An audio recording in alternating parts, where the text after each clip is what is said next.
Well, good evening, ladies and gentlemen. Welcome to this highlight lecture. My name is David Parker. I'm Director of Space Science and Exploration at the British National Space Centre. And it's my considerable privilege to introduce this lecture this afternoon.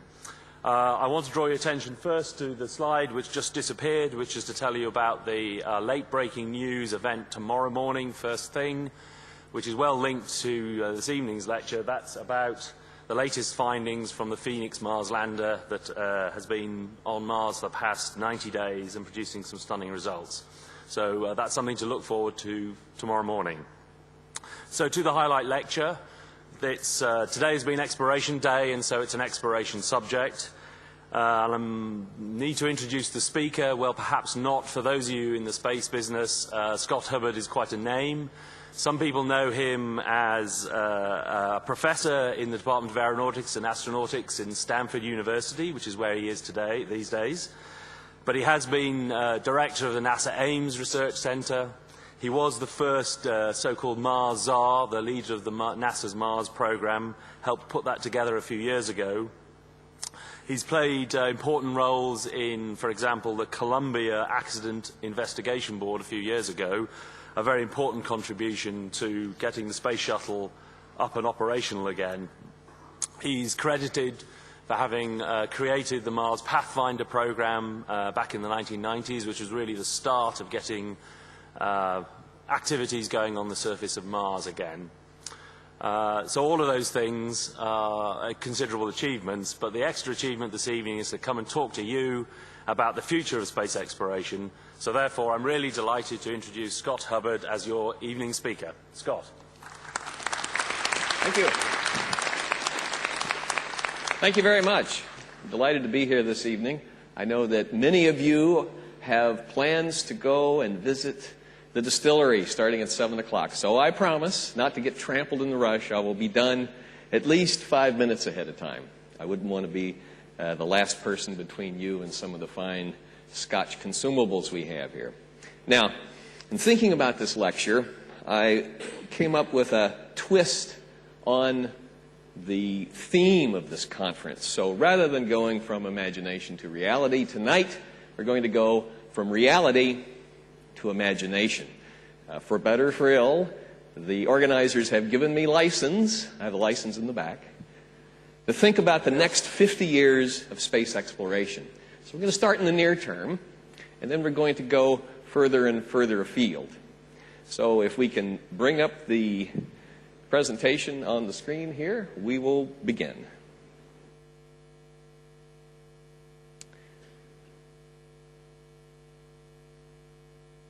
Yes? Ready? One thing he didn't tell you is that I've played guitar for 40 years, so I suppose I could entertain you here for a while. There we go.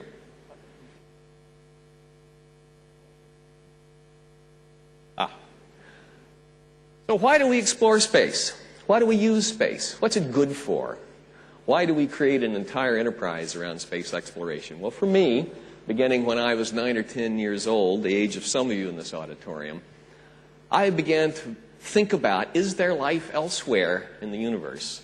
Indeed, could there be life somewhere else in this solar system? So for me, understanding where did we come from and are we alone makes an entire case for space exploration. But there are other forcing functions as well. There are other reasons. There's national interest.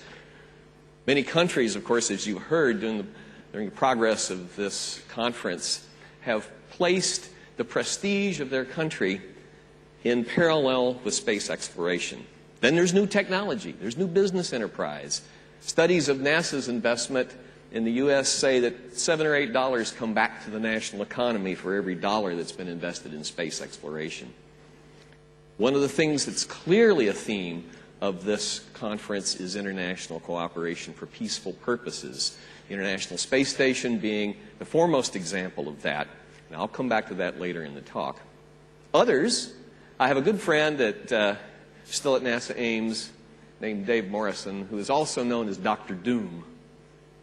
He routinely talks about the potential for a near-Earth object to collide somewhere in the distant future with the Earth. And of course, this would be a catastrophe of monumental proportions, perhaps being as bad as the collision that wiped out the dinosaurs 65 million years ago. So people have proposed, in fact, that going to Mars in particular could be a second home for humanity. Let me turn, though, to a very specific quote from a few months ago from Lynn Fisk, who was at the time the chair of the American National Academy of Sciences.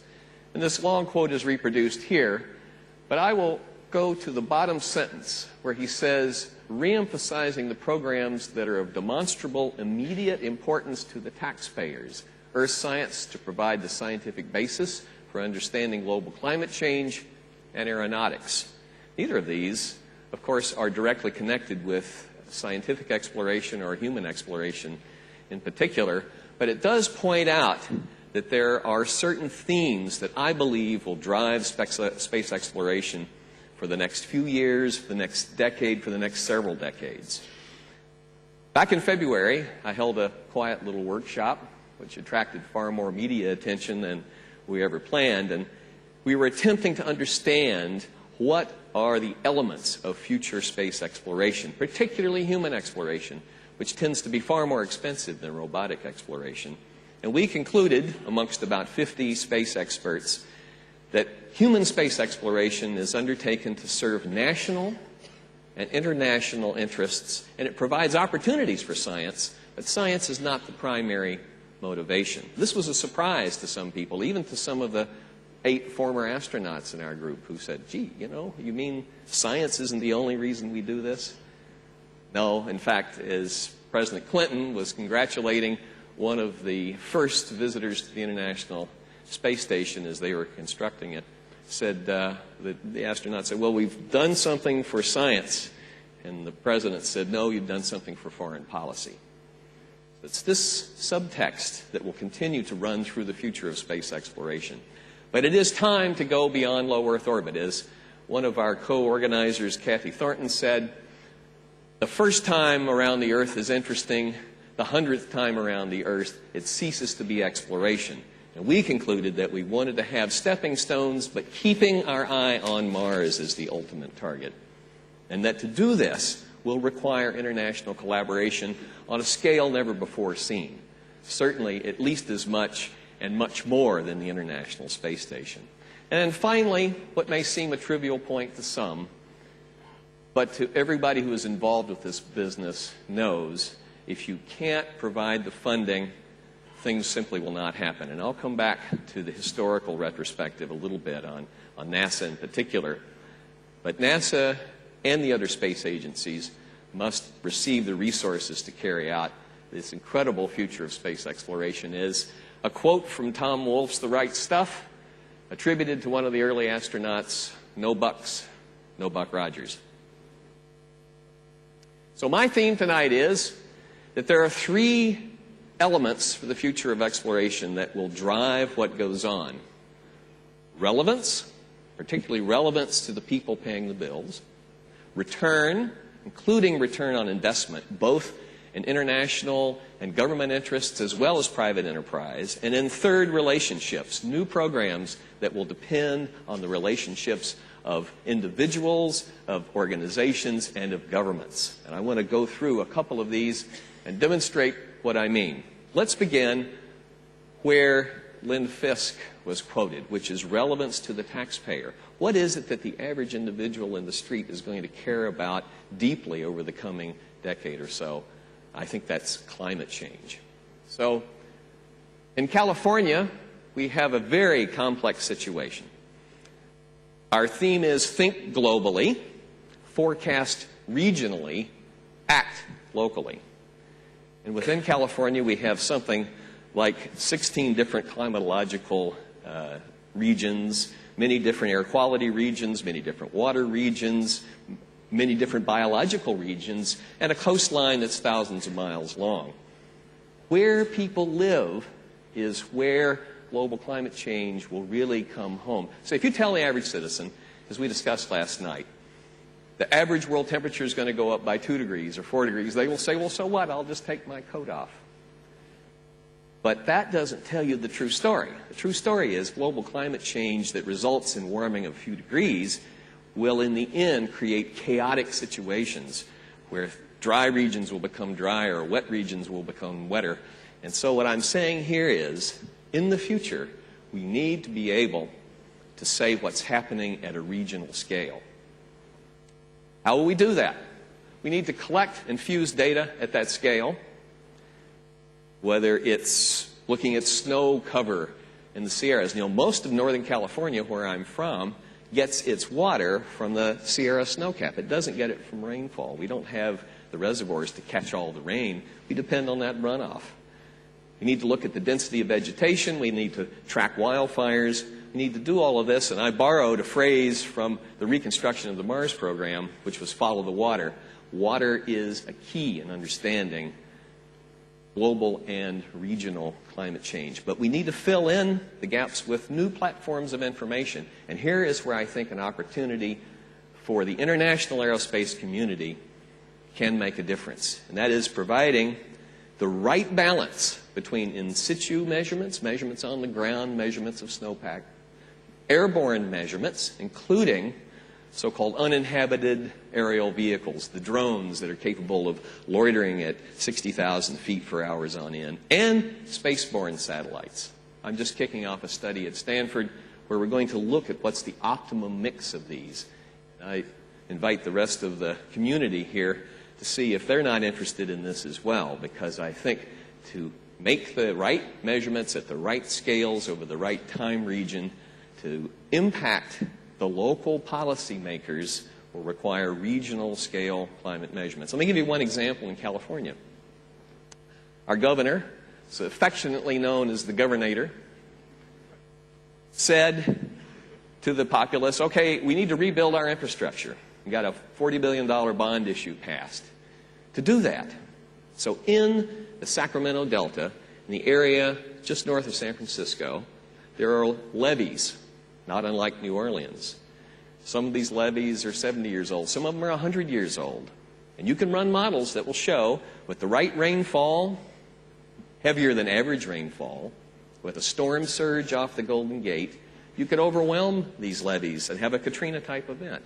So now you have to advise the governor on spending $40 billion, part of which would go into rebuilding the levees. How high should you rebuild the levees?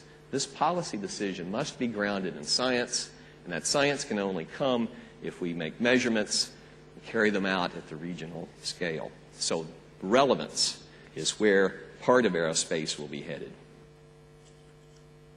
Another idea whose time may have come is one that when I first saw it, I said, not only is this science fiction, but this may not make any sense at all, which is space solar power.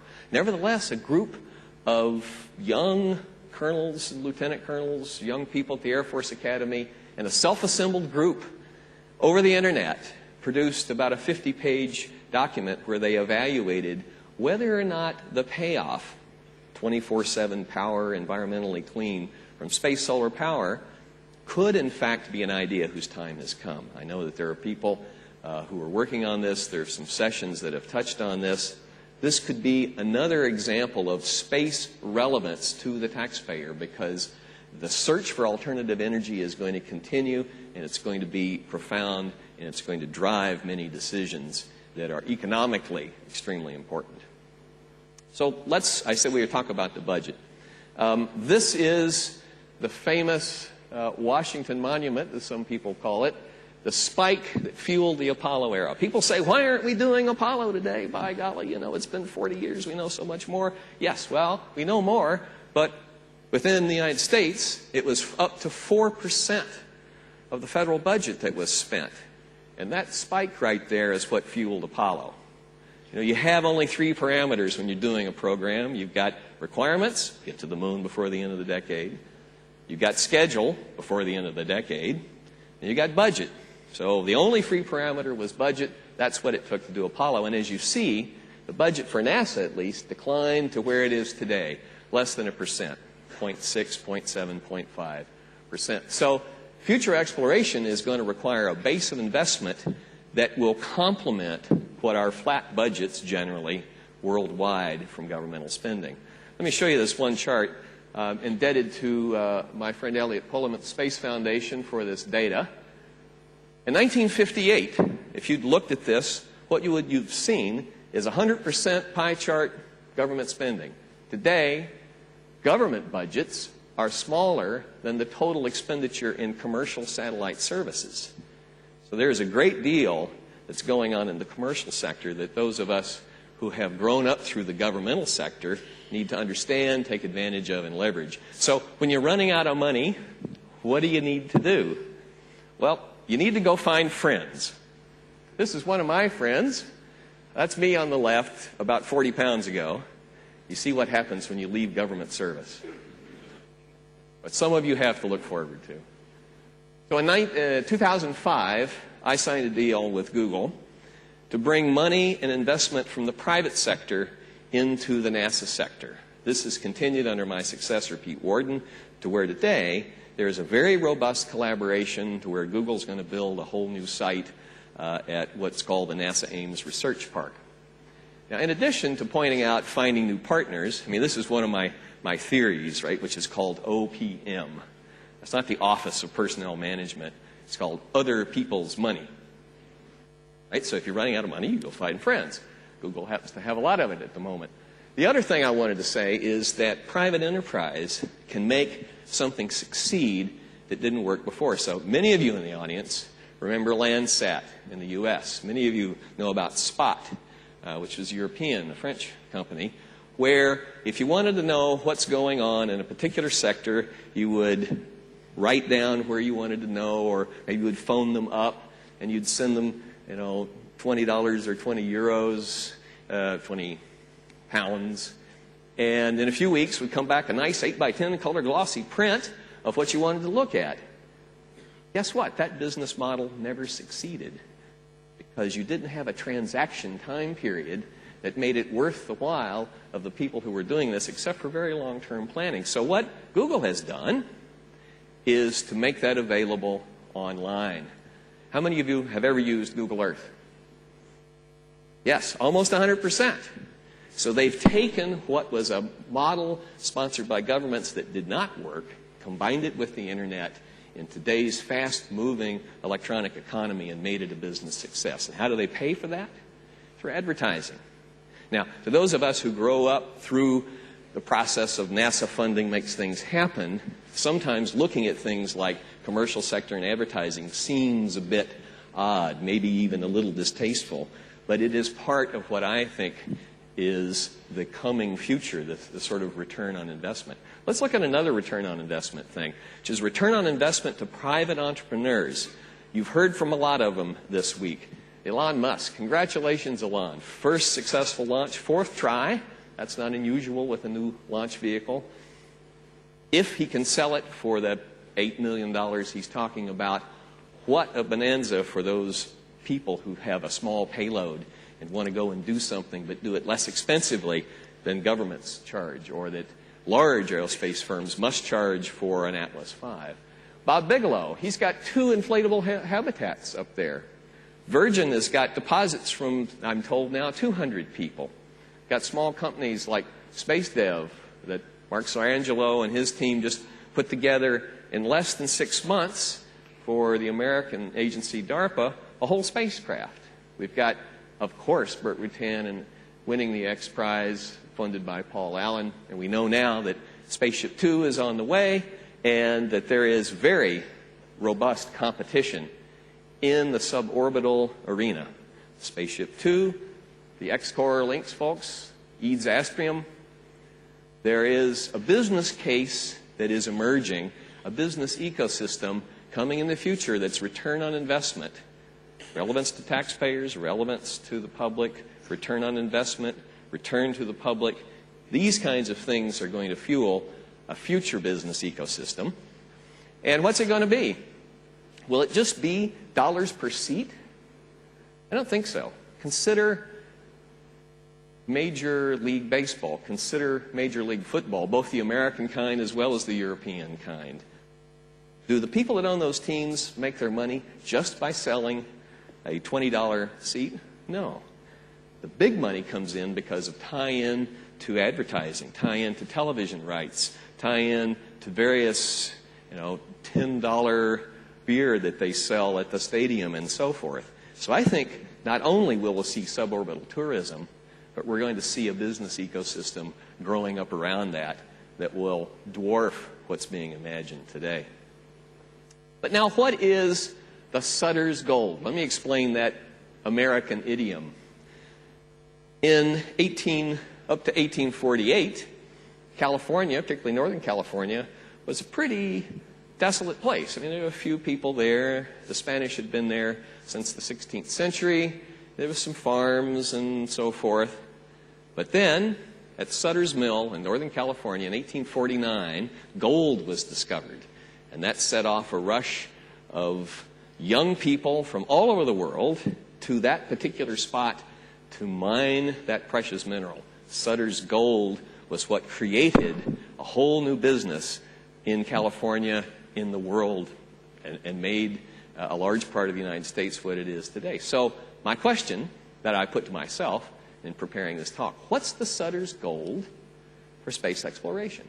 What's the thing that we're going to discover that will drive business, drive governments, universities, academia, to want to be there to experiment and to explore? And I think it's in the biological sciences. There are at least 3 things that have been discovered that are so fascinating, I believe that they must be pursued sometime in the near future. One is that infectivity, that's the infection of a disease. You cut your hand, an astronaut cuts his or her hand on board the space station. It doesn't heal, in many cases, the same way it does here on Earth. What's that mean? Second thing is the growth of plants. There's a woody thing that holds plants together. It's called lignin. Don't worry about that. But it is very different in microgravity than it is here on the Earth. And finally, the expression of genes, the way the code, the blueprint that makes all living things develop in a particular direction, that set of genes turns out to express itself very differently in space, in microgravity, than on the Earth. What does that mean? So I think these 3 things, and there's a few more up here, in the European and Japanese modules on the station are something that cry out to be explored as giving relevance to the $100 billion space station that we've collectively built. So I can imagine there might be some interest by various groups. In fact, it's even proposed maybe we should turn the space station into an international laboratory, like we do the research facilities in Switzerland, CERN, the accelerator facilities that are controlled by a multi-organization group, and people bid for time where they go and do their experiments. You could have a similar model here. I took a slight liberty and stuck Stanford up there. I'm sure the University of Surrey and several other places would be interested in this. But it's just to make the point that we have an investment, and we need to show the relevance of this investment to the people who put the money up. I think biological sciences may be a really good start on that. Now, let me move to the next area. So we had relevance, earth sciences, aeronautics. We had return on investment to private entrepreneurs, return to the public for things like space station, and now relationships. How are we going to create the relationships for what will truly be extraordinary projects in the future? I've picked a few here as examples. I'm sure you could think of many more. One is the Mars sample return. The scientific community for more than 30 years has said, just bring me a sample back from the surface of Mars and I will tell you more than you ever knew about that planet. Over the years, people have come to understand that it needs to be a well-selected sample of both astrobiological and geological interest. But if you pick the right sample, and I think we're at the point where we can do that, then it takes some very expensive technology to make it work, to get it back. Probably more than $5 billion in U.S. currency. I don't see any way to do this type of mission where you have to send a lander to the surface, you have to have an orbiter around Mars, You have to gather a sample on the surface of Mars. You've got to put that sample in something that protects it and contains it. You've got to launch it up from a rocket that's been sitting on the surface for 1 to 2 years. You've got to rendezvous autonomously and dock with the carrier spacecraft. You've got to come all the way back to Earth, and you've got to land safely. And then you've got to treat that piece of rock and dust as if it were the Andromeda strain. Probably it won't be, but you're going to have to treat it that way. So you have to have a special facility that's going to last for however long it takes to certify this sample. These new developments that I just described are something that I think must be carried out through international collaboration. Here's another example. Outer planets. We now have tantalizing hints, absolutely tantalizing hints of an ocean under the ice cap of Europa, one of Jupiter's moons. Tantalizing hints of early biology, before life biology, on the surface of Titan, one of Saturn's moons. And so we want to go back. The Cassini-Huygens mission was extremely successful. The Jupiter probe mission was extremely successful. We want to go back to those, either one of those two. Maybe we go to Europa first and then Titan second, or whatever the sequence is. This is another multi-billion-dollar mission that I think, as it says up here, is something that is just perfect for international collaboration. So now, let's move further from reality to imagination. We've got relationships. But what is our relationship to the robots that we are starting to deploy, our extensions on other worlds? Could we build an artificial consciousness? How far can we get in reverse engineering the human brain? Could we build machines that actually go, and if we can't go, replace us on exploring other worlds? Should we do this? There are moral implications in that as well. So I'm going to show you a couple of just thought slides, and I'm indebted here to my good friend Bob Bishop, the former CEO of Silicon Graphics, for some of this material. I put some numbers up here, okay? So this is just to give you a sense of what the figure of merit is. So consider the brain. It's got 100 billion neurons, about 1,200 synapses. That's the connections per neuron. So that's 120 times 10 to the 12th, 120 terasynapses. Now, the brain is a very slow operating entity. It operates at about 500 cycles per second maximum. But it's also got an enormous firing rate. This is our figure of merit in a very tiny volume, in about 1,500 cubic centimeters. So this is the important number. The figure of merit that we calculated here that we're going to use is the firing density. So if everything was working together in that volume all at the same time, that would be about 40 trillion firings per second per cubic centimeter. So just remember 40 trillion. That's the right number to keep in your mind. Now let's go to a modern supercomputer. This is one that I was able to create when I was at NASA Ames. It's a 60 teraflop machine. That's 60 trillion floating point instructions per second. They're working on a petaflop machine.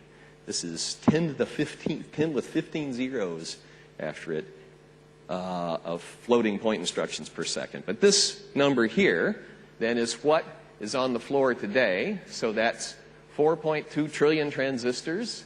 That's 160 times 10 to the 12th individual transistors with 10,000 processors. So the switching rate, though, how fast these things work for computers is much faster than the brain. You know, it's up in the millions of actions per second. So the total switch rate is very high. The volume, I mean, this is the size of a U.S. basketball court here. But what is the figure of merit? If you multiply all this stuff together, it's about 40 times 10 to the 12th. So we have, sitting on the surface of the Earth, a computer whose firing capability, whose switching capability, whose processing capability approaches that of the human brain. How much further will we go in the next 10 years, 20 years, in the next 2 years when this petaflop machine comes on board? So we have the capability then, I think, to begin to imagine moving into imagination. Imagine entities as we shrink the size of these computers and up the calculation rate that begin to have the capabilities that we see in the human brain. Emergent properties, new properties. So I think we're going to continue to look for the kinds of algorithms that measure and model and simulate this. This is one of my favorite titles of books of all time. Do Androids Dream of Electric Sheep? A lot of sheep here in Scotland. You can imagine some future android having trouble sleeping, counting those electric sheep in the future. So I think that as we explore this, that we will continue to build these types of autonomous individuals with capabilities like our own, and this will create a future for space exploration that we haven't even begun to think about. But now, how about even further out? And here we move much closer to imagination. And this is something, just bear with me for a minute on this word, because it's an unusual word. Not many people have heard it. It's called entanglement. Einstein hated this. Called it spooky action at a distance. You know, it's right up there with God does not play dice with the universe, which you've probably read about. But it's real. It's a quantum mechanical phenomenon that is real. And what it is this. Imagine that you have some radioactive particle. Okay? And that radioactive particle is sitting up here in an excited state, and it decays. All right? When it changes its state, then two particles or two light photons go out, and these, by the rules of quantum mechanics, have different spin. You know, the spin of a top. You know, the spin of the top could either be with the top up or the top down.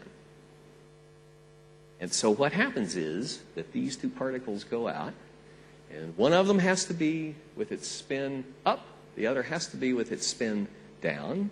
It's always the way it is. But you don't know which one is which until you measure it. So you measure the one on the left, and it's spin up. The other one is measured to be spin down instantaneously, even over a distance of up to 140 kilometers. So that means one of two things. Either information is traveling faster than the speed of light, or, and this is what Einstein hated, these two particles are somehow entangled one with the other through some other process, so that they still maintain a connection until one is measured, the other instantaneously responds. So for many years, this was just a curiosity that was tested at greater and greater and greater distances. But lately, within the last few years, people have actually demonstrated teleportation. Now, it's just teleportation of a light beam, where they took an entangled pair of objects, hit it with the original, and then demonstrated by making a certain treatment on it, I won't go into the quantum mechanical details, that they could reproduce that laser beam at a completely different spot, hundreds of kilometers away. So teleportation, in principle then, can occur. So what does that mean? Beam me up, Scotty.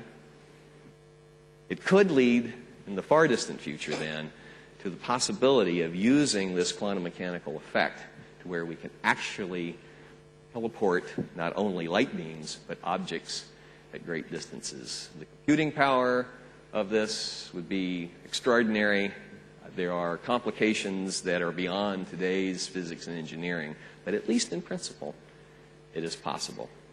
So, I'm going to summarize by just saying that as you extend into the future, if it turns out that past, say, Mars, human beings are simply too fragile to carry out this future of space exploration, we will undoubtedly, using a combination of our information systems, our computing power, our genetic engineering, create sentient beings that will serve as our emissaries in the far distant reaches of the solar system and indeed of the universe.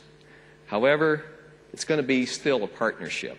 We will explore, in this case, searching for life with humans and robots together. But one thing I can say is if you're going to have a partnership with a robot, that robot absolutely, positively must know how to dance. Thank you very much.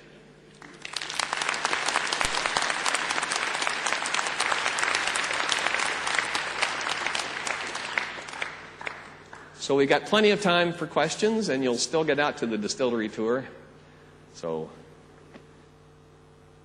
who has a question?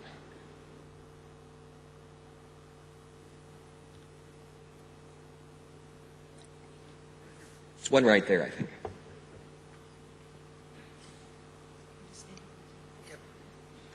Yes, Ed Ashford. The long-term partnerships internationally would have to overcome the obstacle that's eliminating short-term partnerships to a great extent now, and that's ITAR. And how do you see that playing out in the long future? Well, I've dealt with ITAR both on the government side and now as a university professor, and it is something that really constrains the smaller groups. Big companies have the ability to have the lawyers and to figure out ways around it. Sometimes, and I'll use my membership on the board of Planetary Society as an example, Lou Friedman was able to get to the State Department to agree to an international collaboration in, I don't know, something less than a month, a few weeks. So it is possible, but I would really hope that certainly within the U.S., that as the administration changes, there will be an opportunity to revisit the way the United States views its partnerships with the rest of the world. So I say, stay tuned for the first Tuesday in November and January 20th, because that will be, I think, an opportunity to influence the next administration and change what is a very onerous burden on a lot of people. Other questions?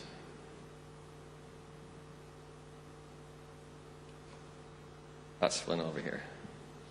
Hi there, David Parker. Mars sample return is a mission that's close to my heart, and I suspect close to yours. To make it happen, as you say, it's $5 billion or so, and involves international collaboration. But it's going to involve everybody saving their pennies and cents and euros for a few years to make the mission happen. And that would mean not going to Mars every 2 years, as NASA is today. Are we ready to collectively to make the decision to go to do a Mars sample return mission and to save our pennies and cents to do it? What do you think? I think that we are, and I'm speaking just personally. I did serve on a National Academy committee that took a snapshot of the 5-year point on the decadal survey within the United States. This is a National Academy assessment of NASA's solar system programs. And I think that we now have the scientific knowledge where, as the data continues to come in from Mars Express, from Phoenix, from Spirit and Opportunity, from Mars Science Lab, and so forth, we can, in fact, pick a sample that is of scientific interest to warrant the expenditure of funds. Okay, so now it comes to the technology and engineering. And I think what we need to find, and I believe there are ways of doing this, is two things. One is a way of dividing the responsibilities in such a way that you have relatively large discrete units. So, I mean, just to make something up, maybe one group provides the orbiter, maybe one group provides the lander, maybe someone else provides the Mars Ascent Vehicle. I mean, there are maybe 4 or 5 pieces so that you have a clear understanding of who's responsible for what. And then, secondly, we need to find a way on the intervening missions to demonstrate the technology. So, for example, I think the European ExoMars mission is extremely important in that queue. There's going to be a queue of U.S. missions. Next decade's not decided yet. There's ExoMars. And I think the opportunities will be there to interleave the demonstrations of technology and gathering the necessary data so that in early 2020 or so, we could have an international sample return mission. One up here. It is about, I don't know, 10 rows back.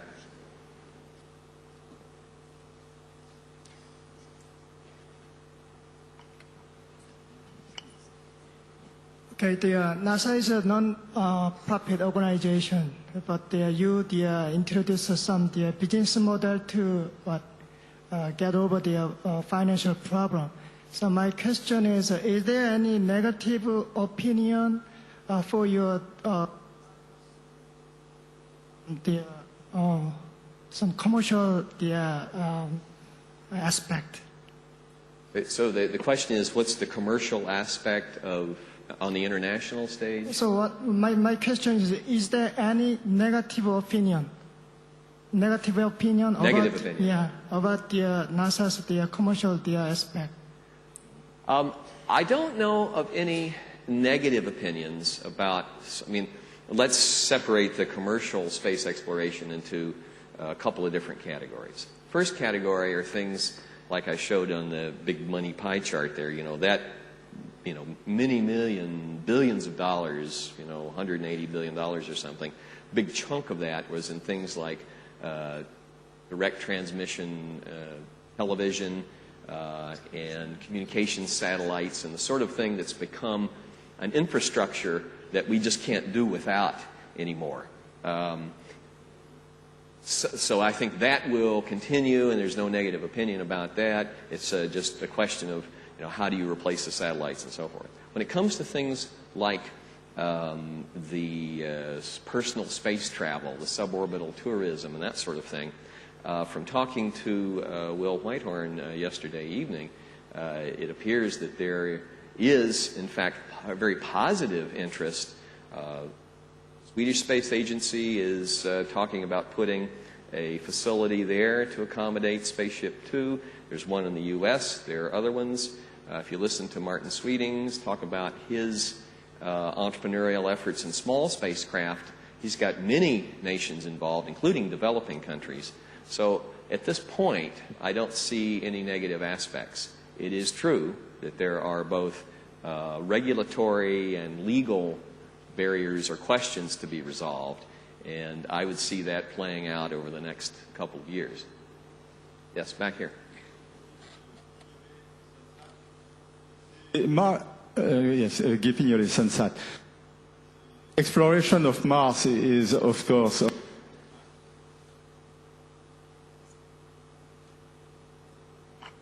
the exploration of Mars. Yeah. Number 4 there, yeah. Yes, no? Keep Okay. going. Can you hear me? Just barely, go ahead. Okay. Yes, the Moon seems of a much higher interest, not just as en route to Mars, but by itself. It would seem that there would be a much higher priority in establishing permanent communities and settlements on the Moon. I think that the Moon is an important potential stepping stone to the ultimate exploration of Mars. Here's the challenge. Here's the balancing act from my perspective. The Moon has certain scientific interest. It serves as a witness plate for everything that's happened to the Earth the last 2 billion years. So the cratering record, possibility of ice at the poles, and so forth makes it an interest scientific target. As human exploration target, it will allow us to regain, in the case of the U.S., for example, some of the expertise that we have not exercised in 40 years. And if we work internationally, it can allow other countries together to go and use this as a way of developing this expertise so that we can go to the further targets. Now, that's all the good news. On the other hand, how do we make sure that the execution of a permanent lunar installation does not become the end product? How do we keep the energy and the desire and the vector going toward Mars? And I see this as a bit of a balancing act here. And so that's why, even though I think that the Moon is, as you point out, a very logical stepping stone to Mars, I would be in favor of having it be something like the research stations that we have on Antarctica, which are very valuable, and serve an extremely important scientific and exploration purpose, but it doesn't prevent us from doing other things. Yes?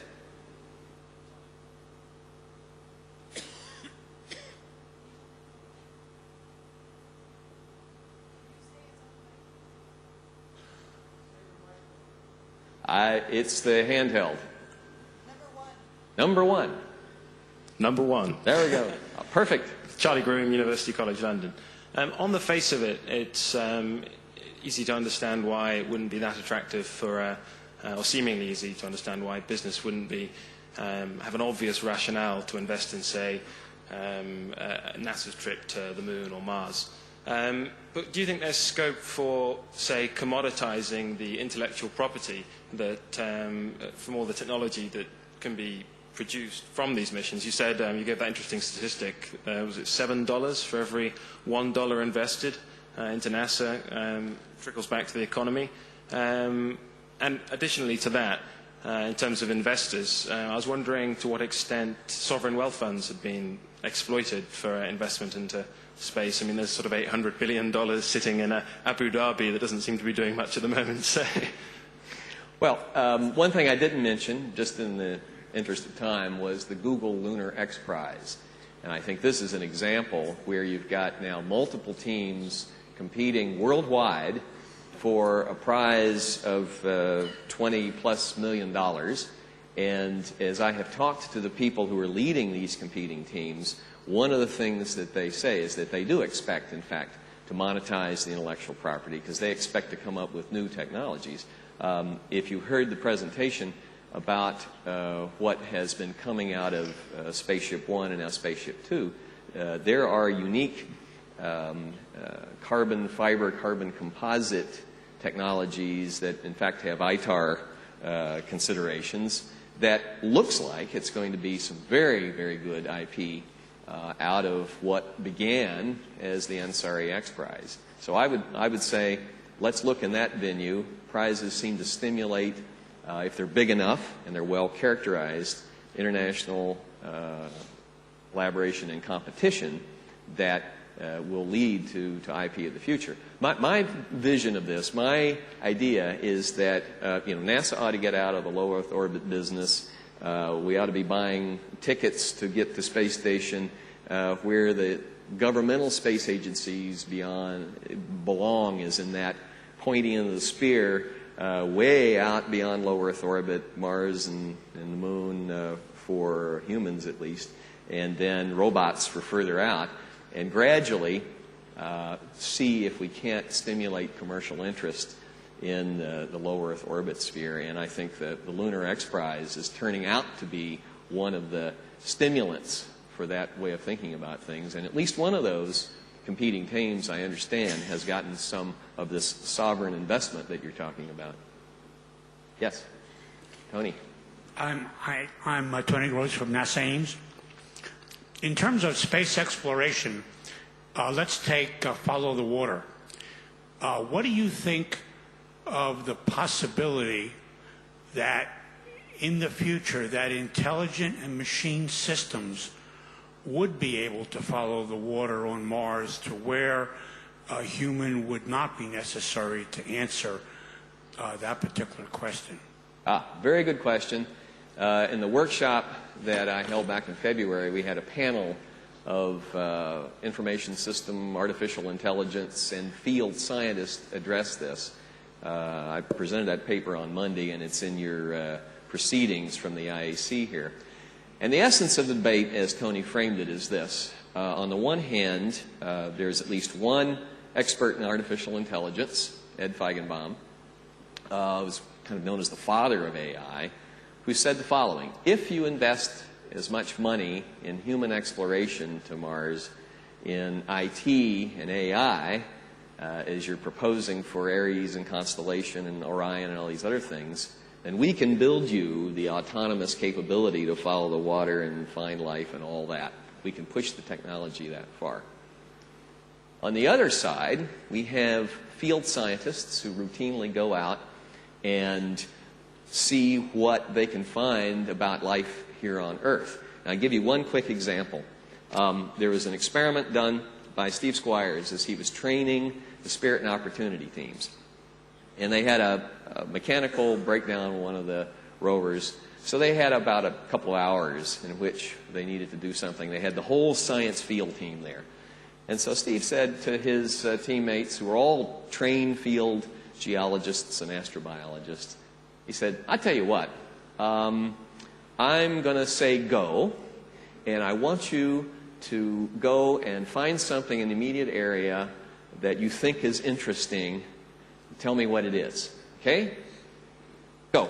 Right? So here's Bruce Tchaikovsky. Here's Ron Greeley. Here's a well-known field geologist who looks around, goes over, says, picks up a rock, breaks it open with his rock hammer, takes his hand lens and says, jarosite. Stop. Less than a minute. 45 seconds. Don't have robots today that are anywhere near that capability. Now, maybe Ed Feigenbaum is right. Maybe if we did invest some billions of dollars over 30 years, we could get to that level of machine intelligence and capability. But then comes, in my mind, the human condition. And I think if it's possible for humans to go out and explore, we want to do that because exploration is part of what people do. And that's kind of a, ineffable, hard to quantify element. But I think that's part of why we will continue to head for both human and robotic exploration, at least up to Moon and Mars in the near future. Excellent point, though. Other questions? I think there's one over here. Thank you. My name's Norman Smith. I'm just a non-expert observer.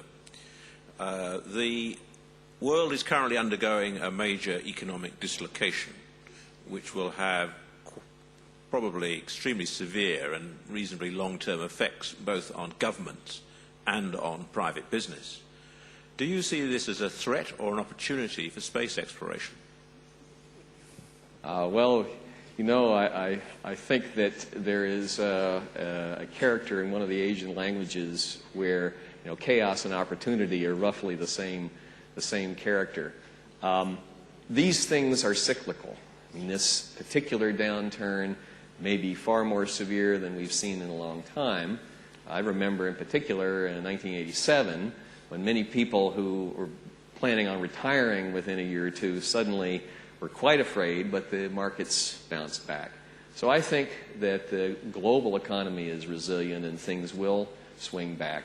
But at this point then, where for the next few years you're going to see constraints as people pull back, governments pull back, I would remind the administration and the next administration in particular that where did all of these new businesses come from?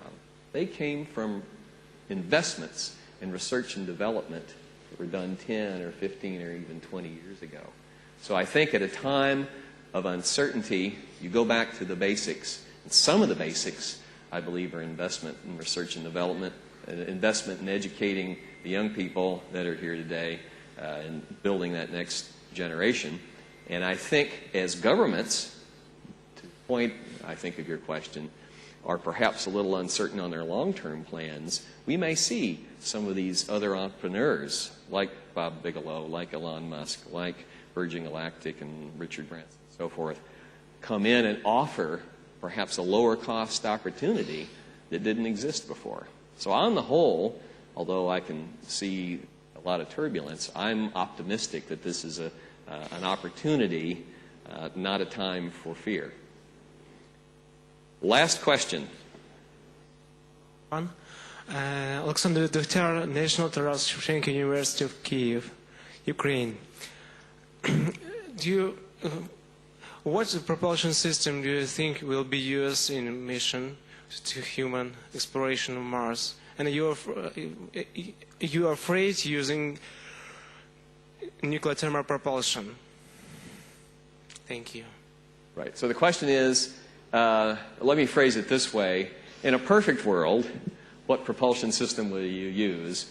I've looked at these studies of relative efficiency between all chemical and chemical electric, nuclear thermal, assisted by air capture, and so forth for decades, and it always comes up with the same sort of answer, which is that in a perfect world, you would develop a type of nuclear thermal or other nuclear electric propulsion that would enable you to carry out this sort of exploration, do plane changes, do all sorts of other maneuvers you can't do today. The requirements are simply too huge.